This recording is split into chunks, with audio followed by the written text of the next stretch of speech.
Hey everyone, today we're looking at notes M-3 trig functions with the calculator. So just some quick reminders. Remember, if you place cosine of theta and sine of theta in alpha order, so C obviously comes before S, and if you think about it, remember that since this is in alpha order, that helps you remember which ratio is which. So, and it's even, notice how here I've put it in kind of like this ordered pair setup, because if you write an ordered pair, you would write it x comma y. Well, same goes for cosine of theta and sine of theta. So cosine of theta is x over r, while sine of theta is y over r. Okay, so hopefully that'll help you remember cosine deals with x while sine deals with y. Okay, that's if you're in alphabetical order. Now remember that tangent of theta is like slope. You think about slope, and slope is y over x. So that is the ratio for tangent of theta. It is y over x. And then last reminder here is that trig functions and their reciprocals only have one co per pair. So therefore cosine couldn't go with cosecant because that would be two cos per pair. And sine couldn't go with secant because that would be absolutely no cos in that pair. So sine goes with cosecant, cosine goes with secant, and then I think it's not hard to remember that tangent goes with cotangent, obviously. Okay, so in part one, we are reviewing from M-2. So we will be evaluating the trig function like we already have done, except these three problems are special. They are just like M2, but they will have a revolution, more than one revolution around the unit circle. Okay, so when you're asked to find sine of 5 pi, already you look at that and you're like, 5 pi, ooh, that's large, because 2 pi would be one whole revolution around the unit circle. So, of course, you're going to draw your circle. Don't judge my circles.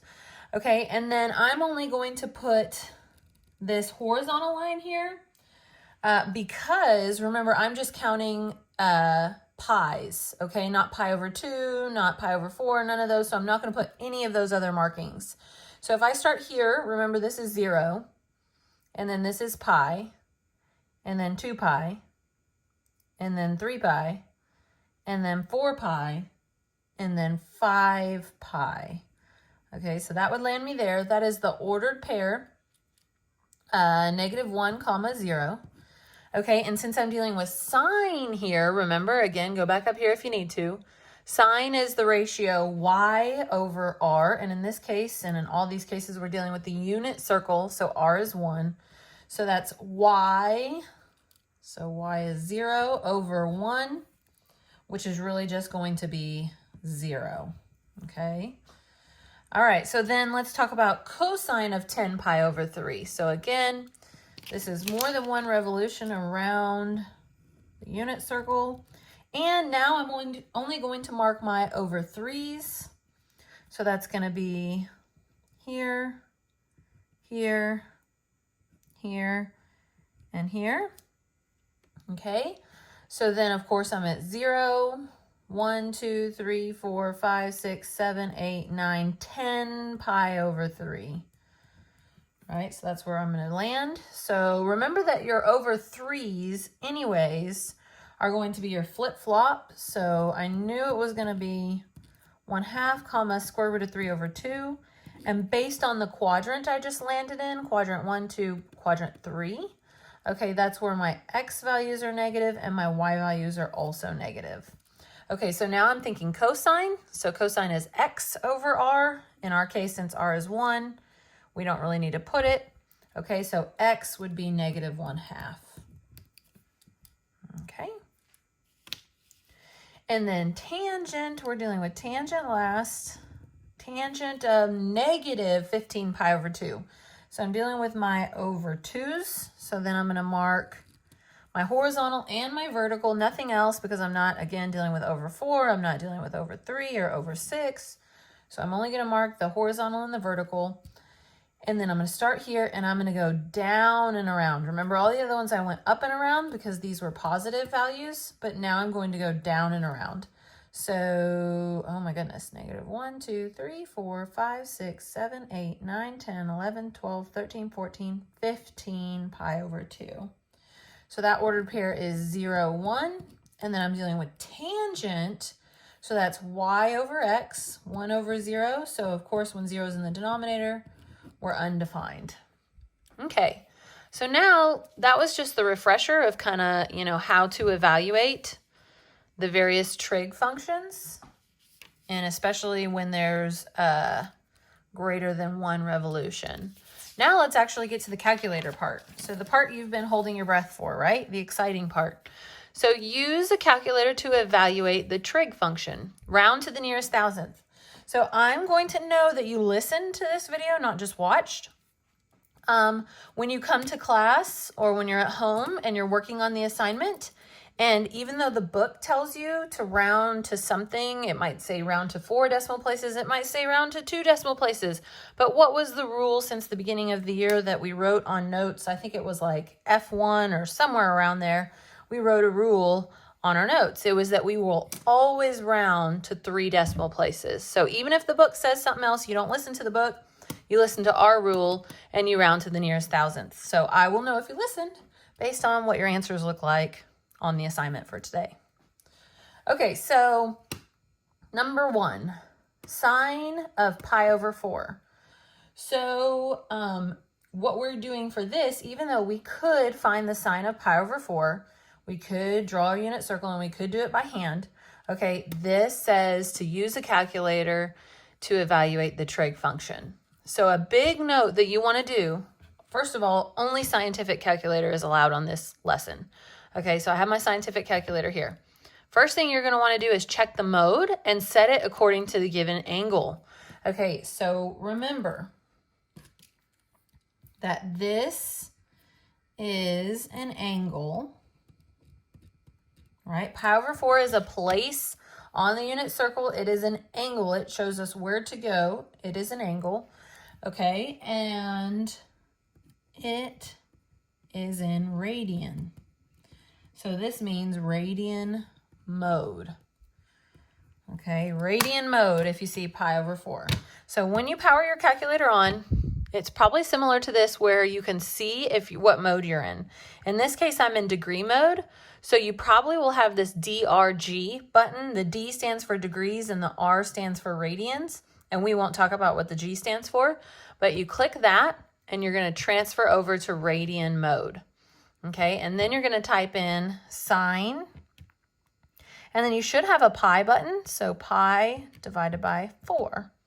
So sine of pi divided by 4 is 0.7071, but we're going to round, keep it 0.707. So 0.707, and remember sine was y, so essentially what we must have just found is square root of 2 over 2. If we found it by hand, that must be what that is. So just to double check, we have the square root button here, square root of 2, and then divided by 2. Oh, what do you know? That's exactly what that was. Okay.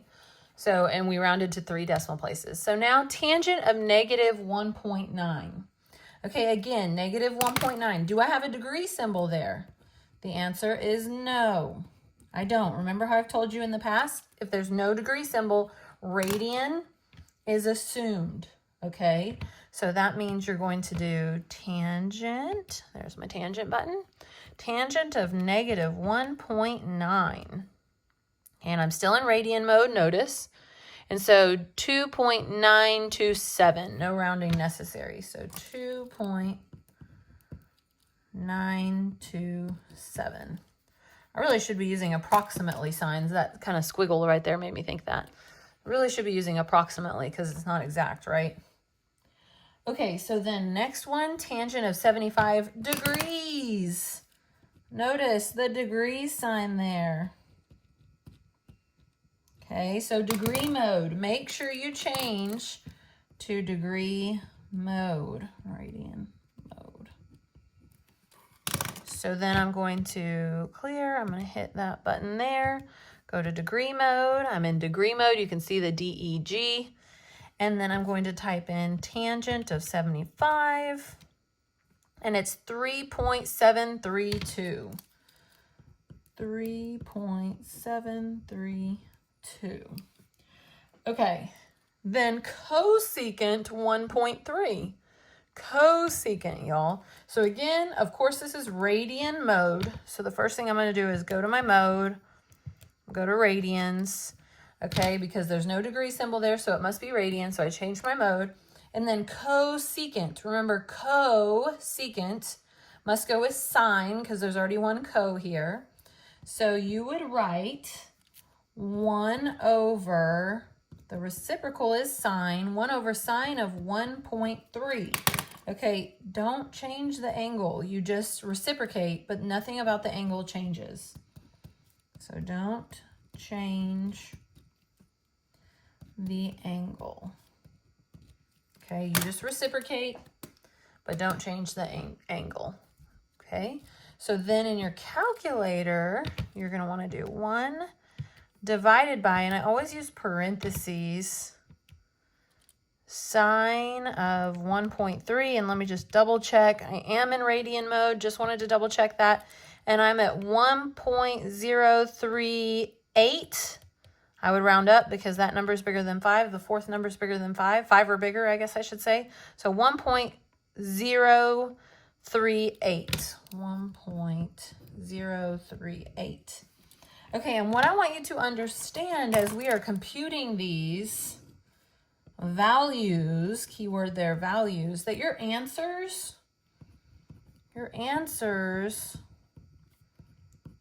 are values. And more specifically, they are ratios. They're values that are ratios of x, y, or r values, depending, right? Of course, so tangent is the y over x ratio. Sine is the y over r ratio. So our answers are values, and more specifically, they are ratios of x, y, or r values, and they are not angles. Your answers are not angles. I cannot tell you how many times students answer these and they put a degree symbol on this, and it's like, oh my gosh, no, you're finding values here. You are not finding angles. The angle's given. Okay, these are the angles. All right, your answers here are values of x, y, or r ratios. Okay, so make sure you never put degree signs on your answers here. I've seen it. Hopefully I won't see it this year because I reiterated it so much, but I've seen it every year. Okay, so let's make sure we don't do that. So here, cotangent. So of course I'm going to reciprocate to 1 over tangent of 5.5. And again, you don't have to do, oh, am I in radian mode? Yes, I am. I'm good.